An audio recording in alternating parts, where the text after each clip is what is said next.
So what I'm looking at now is I'm looking at that asphalt right in front of us, and I can see that that asphalt is about 151 degrees, that brightest yellow. That's enough to actually burn. Like, it's, if I put my hand on it over a period of time, that will burn. So watch those doggy paws.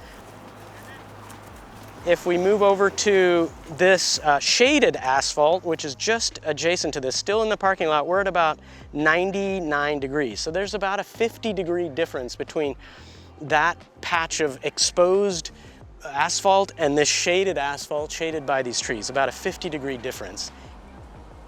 My name is Vivek Shandas. I'm a professor of geography at Portland State University, and I study the relationship between broader changes to our environment, including the climate, and its relationship to the built environment and people's exposure to extreme events.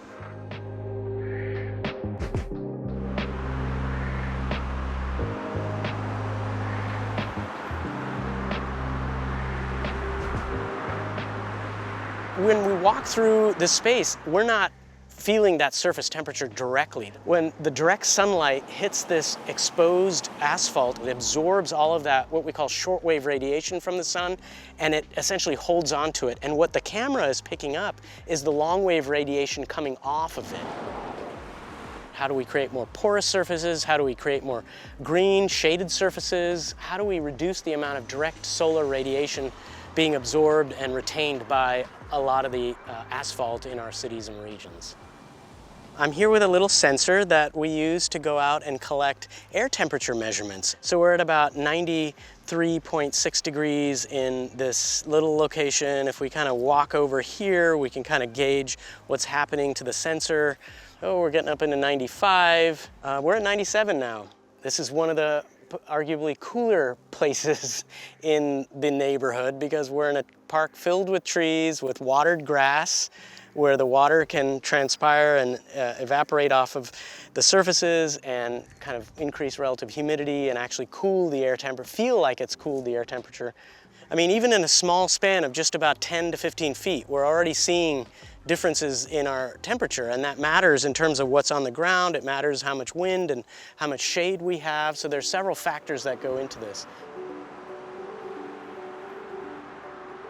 So this is a map. It's a computer simulation of surface wind, and it's showing Portland right here. So you can see the air is moving from east towards the west in Portland. So these little moving streaks are showing how air is moving. This setup that we have is giving us easterly wind from the east towards the west at the surface in Portland, which we don't see all that often in July. As we get into August and September, that can be much more common and is a primary driver of really high temperatures then.